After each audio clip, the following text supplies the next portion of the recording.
Presented by Aishwarya Music Mathli। अरे सुनै छो कन्ने गेल हे अरे हसनपुर से टिकट बन गए दिल्ली के चुपन डीजे धनुराज रसीला म्यूजिक प्रेजेंट्स। अरे चुपन कत्ते कांदो जाय छिया दिल्ली रानी जाय छिया दिल्ली रानी करबा रोज पान सुन रानी हे रानी तोरबा बंधन वाला लोन सुन रानी हे रानी करबा रोज रोज पान जाय छिया दिल्ली रानी करबा रोज पान सुन रानी हे रानी तोरबा बंधन वाला लोन सुन रानी हे रानी तोरबा बंधन वाला लोन हमरा छोड़ के केला हमरा मोन नहीं लागत। अरे जाय छियै ना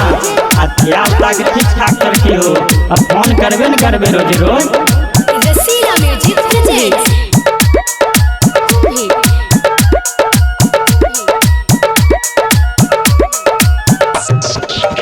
बेरी बेरी लागै छिकै सुन लॉकडाउन हे महंगी समैया आइले बदल गेल टाउन हे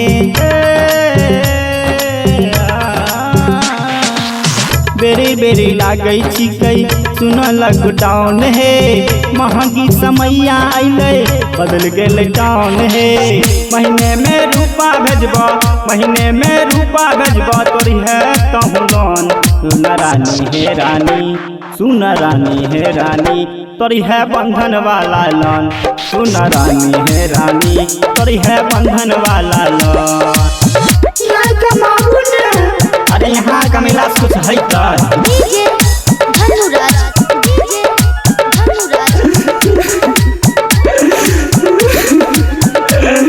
अरे कथी लेते कानो आ जाइते न छियै बात होते रोज फोन पर अतरी हाई डोर जीनाई मुश्किल भेलै कठिन समैया में पूरे दिन है चिकै 500 रुपैया में जीनाई मुश्किल भेलै कठिन समैया में पूरे दिन है चिकै 500 रुपैया में सोचल दीवाना पे राजेश रसीला पे डली है नहीं मन सुन रानी हे रानी तोरबा बंधन वाला लोन सुन रानी हे रानी तोरबा बंधन वाला लोन सुन रानी हे रानी तोरबा